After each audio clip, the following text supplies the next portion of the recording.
పిలుచుకోవచ్చు. ఒక్క కేసీఆర్ కాదు, అందులో పార్టీస్ అయినా అందరిని పిలుచుకోవచ్చు. పీజీసీఎల్ చైర్మన్ పిలుచుకోవచ్చు, బీహెచ్ఎల్ చైర్మన్ పిలుచుకోవచ్చు, లేదా ఛత్తీస్గఢ్ ముఖ్యమంత్రిని ఆ రోజున ముఖ్యమంత్రిని పిలవచ్చు, లేదా ఈ రోజున ముఖ్యమంత్రిని పిలవచ్చు. తప్పేం లేదు. విచారణ సజావుగా సాగాలనే మేము కూడా కోరుకున్నాం. కానీ వారు విచారణ చేయకుండా ఈ వైపు వర్షనే వినకుండా వారు జడ్జిమెంట్ ఇచ్చేసిన పద్ధతిలో మాట్లాడినారు. అది మేము ఆక్షేపిస్తున్నాం. మేము వేరే వాళ్ళని పెట్టమని అంటలేము, ఇంకోటి అంటలేము. అది ప్రభుత్వం ఇష్టం. కానీ ఇప్పుడున్న జడ్జి గారి ఉద్దేశం తేలిపోయింది, కమిషన్ గారి ఉద్దేశం తేలిపోయింది స్పష్టంగా. వారు ముందే కేసీఆర్ గారికి వ్యతిరేకమైన అభిప్రాయంతో ఉన్నారు, ఏవైనా కావచ్చు కారణాలు. కాబట్టి వారినే కోరినాం. మేము ప్రభుత్వాన్ని తీసేయమని అడగలే, లేదా మేము కోర్టుకు వెళ్ళి దాని మీద స్టే తెచ్చుకునే ప్రయత్నం చేయలే. వారినే అడిగినాం, వారి విజ్ఞతగా వదిలేస్తున్నాం.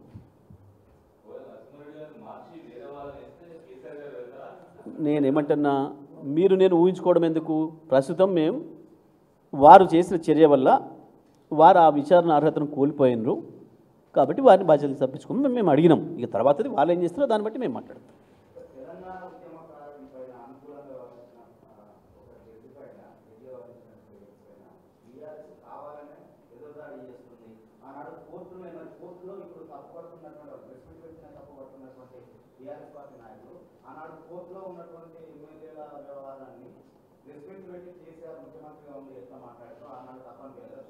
ఏది మీరు అన్నది మాకు అర్థం కాలేదు. మీ ప్రశ్నకి అర్థం కాలేదు నాకు.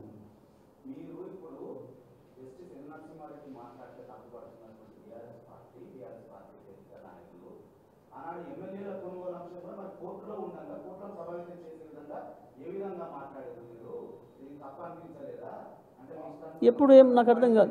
ఇప్పుడు అర్థం కాలేదు నాకు. ఈ ప్రశ్నకి దానికి సంబంధం లింకే లేదు. మేము పార్టీ ఒకవైపు మా అభిప్రాయం ఎప్పుడైనా చెప్తాం. మీరు జడ్జి ముందే అభిప్రాయం చెప్పేస్తాడా రెండు వాదనలు వినకుండా? ఇది కదా తేడా. కేసీఆర్ మాట్లాడినట్టు కేసీఆర్ ఆయన వాదన చెప్తాడు. ఆయన వాదన అడ్వకేట్ ద్వారా వినిపించచ్చు, ఆయన వినిపించచ్చు. మనం పార్టీస్, మీరు ఒక పార్టీ, నేను ఒక పార్టీ. మీ వాదన ఏందనేది మీరు కోర్టులో చెప్పొచ్చు, బయట చెప్పొచ్చు. నా వాదన ఏందని నేను కోర్టులో చెప్పొచ్చు, బయట చెప్పొచ్చు. కానీ జడ్జిగా కూర్చున్న వారు అప్పుడే నవీన్ చెప్పింది ఒకటే నిజం, ప్రవీణ్ చెప్పింది ఒకటే నిజం, అయిపోయింది అని చెప్పి ప్రకటన చేసేసాక ఇక నా వాదన చెప్పి ఉపయోగమైంది? మాట్లాడవచ్చు, 100% మాట్లాడవచ్చు. He is party. ముఖ్యమంత్రి ఉండొచ్చు, ప్రధానమంత్రి ఉండొచ్చు. He is party. ఈయన ఎగ్జిక్యూటివ్ బాడీ. మేము అంటుంది కూడా అదే.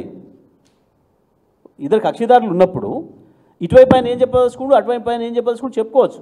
ఎందుకంటే కోర్టుల మీద మేము చెప్పింది అదే ప్రారంభంలో. కోర్టుల పైన ముఖ్యమంత్రి కాదు, ప్రధానమంత్రికి కూడా విచారణ చేసే అధికారం లేదు. కోర్టు తీర్పుల పైన ఎవరికి కూడా లేదు. ఇప్పుడు దీంట్లో జరిగింది అది మేము ప్రాథమికంగా చెప్పింది కూడా. క్వాసీ జ్యుడిషియల్ పవర్స్ ఉన్నాయి ఈఆర్సీలకు, చట్టబద్ధమైన సంస్థలు. అవి చేసే నిర్ణయాల మీద మాట్లాడాలనుకుంటే దాంట్లో పోయిన పార్టీ అఫెండ్ అయితే మళ్ళీ ట్రిబ్యునల్కి వెళ్ళాలి. ఎలక్ట్రిసిటీ అప్డేట్ ట్రిబ్యునల్ ఉంటుంది, దానికి మాత్రమే వెళ్ళాలి. రేవంత్ రెడ్డి గారు ఆ రోజు పార్టిసిపేట్ చేస్తే ఈఆర్సీ తీర్పు ఇచ్చింది. ఆ తీర్పు మీద వారికి ఏమైనా అసంతృప్తి ఉంటే, అనుమానం ఉంటే, లేదా ఇంకా ఏమైనా న్యాయం జరుగుతుందని అనుకుంటే, అక్కడ ఏమైనా లోపం ఉంది, ఈ తీర్పు వల్ల నష్టం జరిగింది అనుకుంటే అప్పీలేట్ ట్రిబ్యునల్ ఉంది, వెళ్ళాల్సి ఉండే. వెళ్ళలే. ఎందుకు వెళ్ళలే? మరి ఈయన ఎవరిని మేనేజ్ చేసిండ్రా? ఎందుకు వెళ్ళలే? ఆ రోజు ఎవరు మేనేజ్ చేశారా? ఎందుకు వెళ్ళలేదు?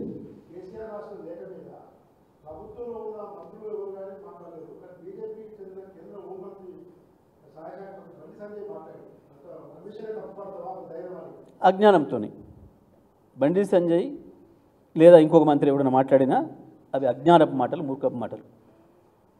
చూసిన ఏం కూడా ఎందుకు అరెస్ట్ చేయాలి, బొంద చేస్తాడు, అరెస్ట్ అయితే చేస్తాడు.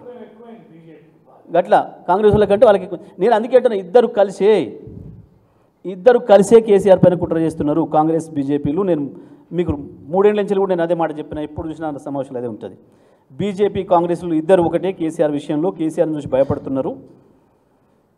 ఢిల్లీ వైపు కేసీఆర్ వస్తాడన్న భయం బీజేపీకి ఉంది, ఇటు కాంగ్రెస్కి ఉంది. మనం ఇద్దరం కలిసి మొదలు కేసీఆర్ దొక్కేద్దామని ఆలోచన చేస్తున్నారు అనే మాట స్పష్టంగా కనబడ్డాయి. మీరు గత 5 ఏళ్ళే తీసుకోండి, పీసీసీ అధ్యక్షుడిది, బీజేపీ రాష్ట్ర అధ్యక్షుడిది ఒకటే గొంతు, ఒకటే మాట కేసీఆర్ విషయంలో. అంతెందుకు మొన్న ఎన్నికల ముందు కూడా వాస్తవానికి ప్రతిపక్షం పైన దాడి చేస్తుంది ఏ పార్టీ అయినా. ప్రధానంగా మోడీ గారు ఇక్కడికి వచ్చి కూడా కేసీఆర్ మీదనే మాట్లాడారు. లోక్సభ ఎన్నికల్లో కూడా కాంగ్రెస్ మీద మాట్లాడలే. రేవంత్ రెడ్డి గురించి మాట్లాడలే. కేసీఆర్ అసెంబ్లీలో ఓడిపోయి ఉన్నప్పటికి కూడా మళ్ళీ కేసీఆర్ మీదనే మోడీ మాట్లాడిండు అంటే ఎంత అక్కసు ఉంది, దాన్ని బట్టి ప్రజలకు అర్థమవుతుంది. మోడీ 100% డౌటే ఉంది. బడేబాయ్ అని చెప్పే, చోటబాయ్ అని ఆయన చెప్పే, మన ఇద్దరిది ఒకటే దారిని చెప్పిరి. ఓదికు రాహుల్ గాంధీ మోదాని అని పేరు పెట్టిండు మోడీకి అదానికి కలిపి. మీరందరూ కూడా విన్నారు చాలాసార్లు మోదాని అని. మరి అదే అదానిని తీసుకొచ్చుకొని అదానితో మీటింగ్ పెట్టుకొని ఆయనతో లంచ్ డిన్నర్ చేసుకొని నువ్వు రావాలి మా రాష్ట్రానికి అని చెప్పి స్వాగతించి చెప్పిండు. ఎవరి లైన్లో? మోడీ లైన్లో. మోడీ అదాని రేవాని ముగ్గురు కలిసి ఒకటే రేదాని అయిందా ఏమైనా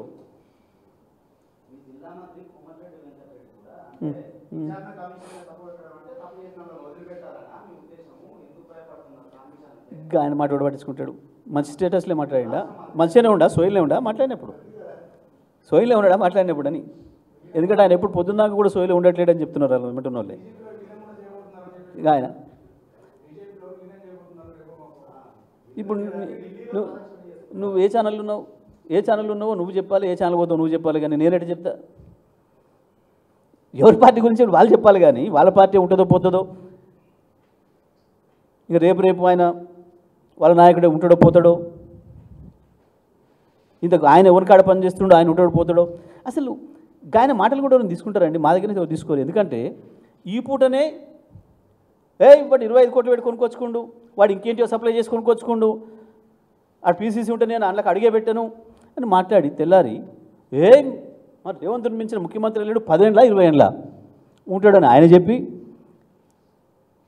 వీడు ఎప్పటికి కూడా హోంగార్డ్ అంటాడు ఎస్పీ కాలేడని చెప్పి ఈయన చెప్పి, మళ్ళీ నా తర్వాత ముఖ్యమంత్రి ఈయన చెప్పి మళ్ళీ ఆయన చెప్తే నవ్వుకుంటున్నారు మా జిల్లా ప్రజలు. మీరు కొద్దిగా రిపోర్టర్లే పట్టించుకుంటారు వాళ్ళని, కానీ వారిని ఎవరు పట్టించుకోవట్లేదు అక్కడ. ఇవన్నీ సోయుండి మాట్లాడేటోళ్ళు కావు, సోయి తప్పిన మాటలు అంటున్నారు. వేసిండ్రు ప్రజలు చాలామందిని చూసినాం. ఈ దేశంలో చాలామంది దుర్మార్గుల్ని గెలిపించే సందర్భాలు ఉన్నాయి కొన్నిసార్లు. అందుకంటే దుర్మార్గుల్ని గెలిపించే సందర్భాలు కూడా ఉన్నాయి. రేప్ కేసులలో ఉన్నోళ్ళు, మర్డర్ కేసులలో ఉన్నోళ్ళు కూడా గెలిపించినవి కూడా ఉన్నాయి. వీళ్ళు కొంచెం సోయి తప్పిటోళ్ళే తప్ప అందుకని ఎక్కువ కాదు కదా. Right thank you right. ఆయన చేసేది మాత్రం మనం పోతాం.